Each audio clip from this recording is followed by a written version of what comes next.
As 92 cidades bilionárias do país somam mais de 344 bilhões de reais de acordo com o levantamento feito pelo portal Brasil 61. Mas afinal, que atributos tem um município que pode chegar a esse nível de arrecadação? O presidente do Sindicato dos Economistas de São Paulo, Carlos Eduardo Oliveira Júnior, explica que uma cidade bilionária é definida como aquela que no período de um ano atinge um PIB superior a 1 bilhão de reais. Normalmente, segundo ele, são cidades que concentram economia forte e diversificada, muitas vezes concentrada em grandes empresas, além de serem polos dos principais setores econômicos do país. Com relação aos aspectos que contribuem para uma cidade chegar nesse patamar, você tem alguns pontos. Indústria e comércio, com forte presença de fábricas e centro de distribuição de grandes redes varejistas. Tem o agronegócio em algumas regiões, papel fundamental na riqueza local. Você também tem infraestrutura, acesso a portos, aeroportos, rodovias e ferrovias, que facilitam o comércio e atraem empresas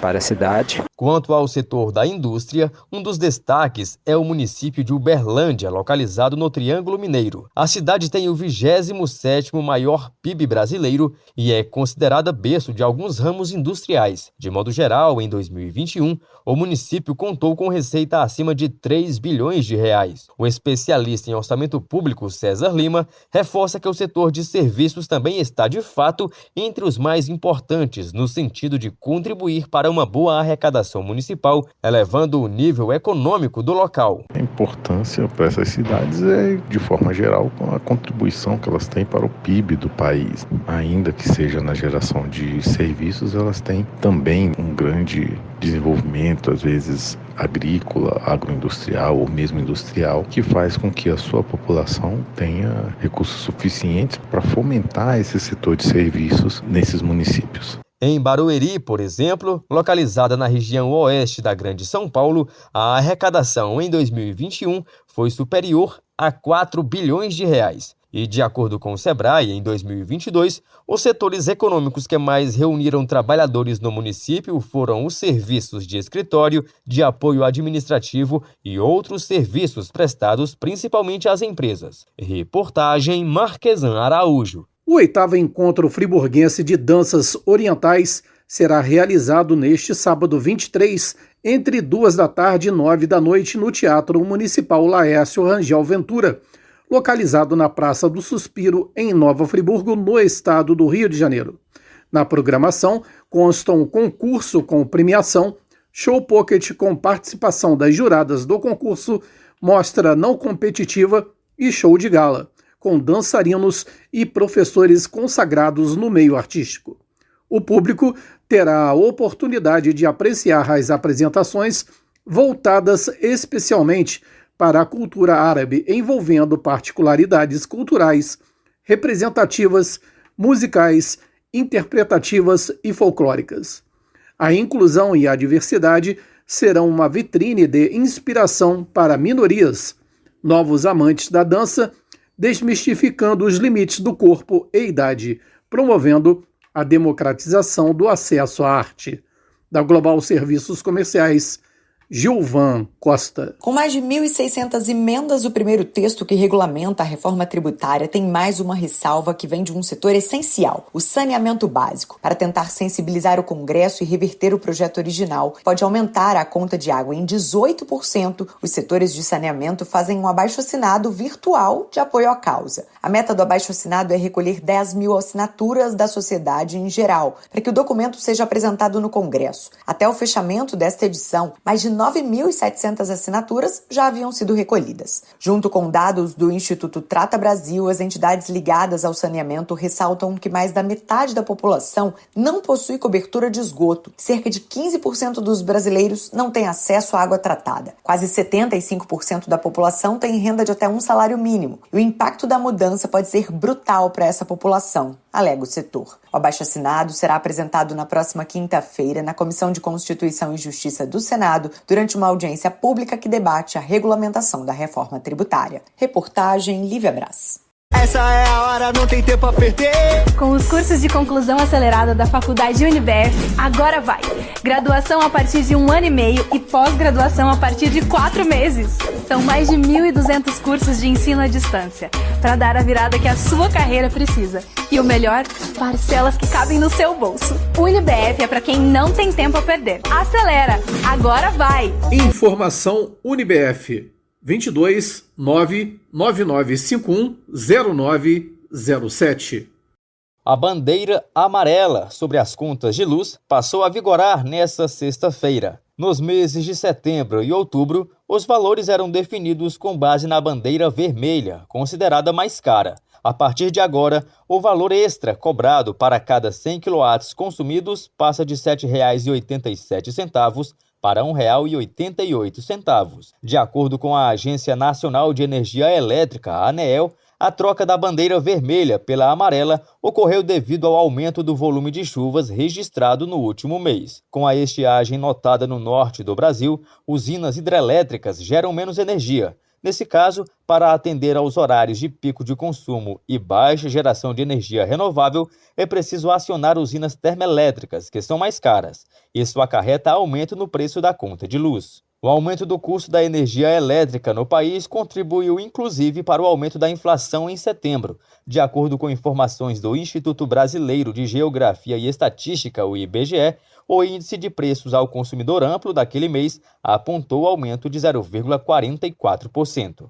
Cada bandeira tarifária tem uma especificação. Quando a verde é acionada, significa que as condições sobre geração de energia estão favoráveis e não há custo extra.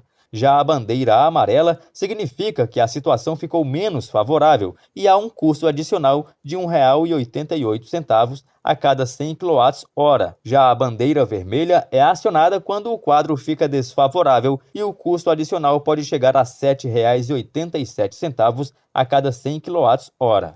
Reportagem Marquesan Araújo. O projeto Transcenda, da Defensoria Pública do Rio, esteve agora no início do mês em Nova Friburgo, na região serrana, para atender 63 pessoas cadastradas para os serviços de requalificação civil à população trans, travesti e não binária, de emissão de ofícios de gratuidade para a segunda via de documentos e de orientação jurídica para a população LGBTQIAPN+. A ação social aconteceu no Fórum da cidade durante 4 horas. O atendimento começou às 9 da manhã e foi até 1 da tarde. Ela teve a parceria do Centro de Cidadania LGBTQI+, e teve também a participação do Núcleo de Defesa dos Direitos Homoafetivos e Diversidade Sexual da Defensoria Pública do Estado do Rio, do 7º Núcleo Regional de Tutela Coletiva da Defensoria e do Projeto Justiça Itinerante do Tribunal de Justiça do Estado. Diferente do uso do nome social, a requalificação civil permite ter o nome do registro requalificado e retificado nos documentos de forma permanente, permitindo à pessoa exercer os direitos civis, como assinar a carteira de trabalho ou firmar um contrato social. Atualmente, essa é a única maneira de emitir novos documentos com o nome e o gênero com o qual a pessoa se identifica e é um direito fundamental. Da Global Serviços Comerciais, Gilvan. Costa. Os prefeitos recém-eleitos das mais de 5.500 cidades brasileiras começam 2025 com um desafio: conduzir seus municípios na transição fiscal prevista pela reforma tributária entre 2025 e 2028. Nesse período de adaptação, o novo Imposto sobre Bens e Serviços, o IBS, passará a substituir o ISS e o ICMS, impactando diretamente a principal fonte de receita dos municípios brasileiros. O mestre em Direito Tributário pela USP, Carlos Crossara, elenca alguns desses desafios. O primeiro deles vai ser a convivência com dois regimes jurídicos tributários, que já aumenta ainda mais a complexidade do sistema. No período de transição, o ISS ainda vai estar valendo com toda a sua legislação e regulamentação e vai começar a entrar em vigor paulatinamente o IBS. E vai, obviamente, gerar aí, uma necessidade de investimento em tecnologia e infraestrutura para rodar esses dois sistemas.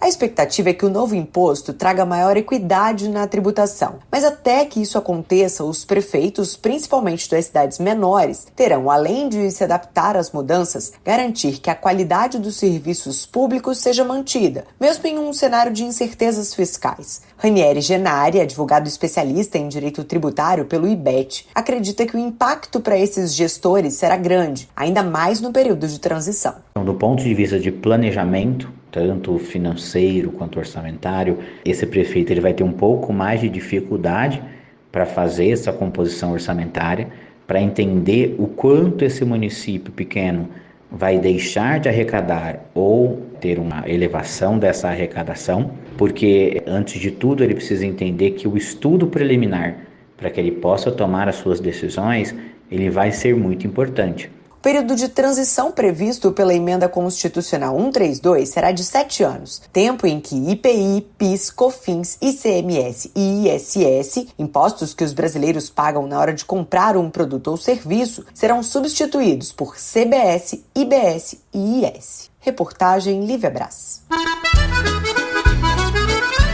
Reúna os amigos e a família e vá ao Bona Pizza. O funcionamento é de segunda a segunda até às 10 da noite. Localizado na praça de alimentação do Friburgo Shopping, o Bona Pizza oferece pizzas doces e salgadas, lanches rápidos, sucos e refrigerantes. Bona Pizza do Shopping da Praça. Telefone com WhatsApp 2523 3025. 2523 3025. Uma revisão do Tribunal de Contas da União, provocada pela Confederação Nacional dos Municípios desde 2023, encontrou fragilidades nos critérios que estabelecem a distribuição de royalties do petróleo e gás natural entre os municípios. Segundo a análise do TCU, a forma como a compensação é distribuída está desatualizada. Os critérios foram estabelecidos na década de 80. O relatório, que foi avaliado em plenário pelos ministros, será encaminhado aos órgãos do governo federal, Congresso Nacional e também para o Supremo Tribunal Federal. A ideia é que o relatório fomente um debate sobre uma nova forma de distribuir os recursos. Por ter sido considerada obsoleta, a lei pode causar maior concentração de recursos nas mãos de poucos entes da federação, sem um critério técnico adequado. Outro ponto frágil é a insegurança jurídica no processo de partilha desses recursos obtidos na exploração do petróleo. Royalties do petróleo são uma compensação financeira paga ao governo, estados, Distrito Federal e municípios pelas empresas que exploram petróleo e gás natural. Os royalties são uma forma de remunerar a sociedade pela exploração de recursos não renováveis e de compensar os danos ambientais e sociais causados na região. Reportagem Lívia Brás. Mapear as oportunidades de negócios para micro e pequenas empresas é o foco de atuação da Firjan da Pequena Empresa, que lançou o estudo Compras Governamentais, Grandes Oportunidades para Pequenas Empresas.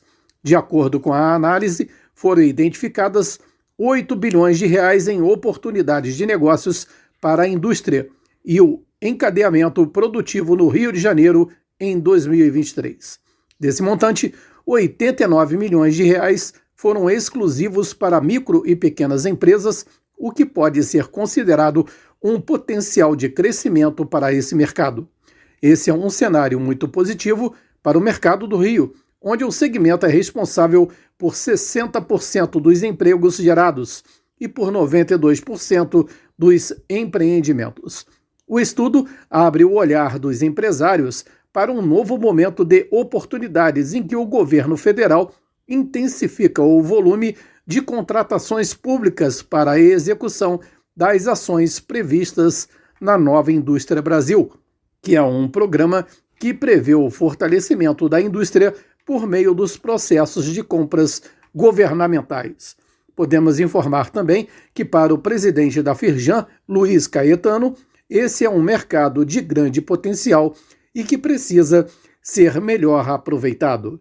Da Global Serviços Comerciais, Gilvan Costa. Apenas 1.322 municípios no Brasil possuem guarda civil municipal, é o que aponta a pesquisa de informações básicas municipais e estaduais do Instituto Brasileiro de Geografia e Estatística, IBGE, de 2023. Isso significa que 76,67% dos 5.570 municípios brasileiros não dispõem de guardas municipais em sua estrutura de segurança pública. Além disso, os dados apontam que 3.853 municípios brasileiros não possuem estrutura específica para a área de segurança pública, o que representa 69,17% do total de municípios. O advogado e membro do Conselho do Fórum Brasileiro de Segurança Pública, Eduardo Pazinato, destaca que os guardas municipais são fundamentais para a segurança pública das cidades e aqueles que possuem maior quantitativo de guardas possuem melhor estrutura de governo. Municípios que possuem guardas municipais são municípios, em geral, mais bem estruturados em termos da sua capacidade de gestão das políticas municipais de segurança e também conquistam um diferencial na busca de recursos do Fundo Nacional de Segurança Pública, justamente por terem uma instituição de Estado, como a Guarda Municipal, no sentido de serem servidores de carreira que fazem esse trabalho fundamental, que dá capilaridade e contribui diretamente na prevenção das violências. Segundo o IBGE, entre 2019 e 2023, houve um aumento de 11,3% no número de municípios que implementaram a Guarda Municipal na estrutura de segurança pública das suas localidades. A região brasileira com maior número de efetivos na Guarda Municipal é o Sudeste, com 49.540 efetivos, e com menor número é o Centro-Oeste, com 5.201 efetivos. Segundo o especialista Eduardo Pazinato, a presença de guardas municipais na segurança das cidades gera efetivo positivo e preventivo que pode, inclusive, ter impacto em relação a roubos e homicídios. Reportagem Bianca Mingotti. Atenção, gestor de recursos humanos. Essa mensagem é para você. Precisa contratar rápido e com precisão? Conheça o Golden Match da Curriculum. Sua empresa conectada aos melhores candidatos em até 10 dias. Para isso, são utilizados ferramentas inteligentes e uma base com mais de 13 milhões de currículos. Fale agora no WhatsApp 22 92 0 0 8 79 17 e conheça o Golden Match da Curriculum, a solução rápida e eficiente para o seu RH.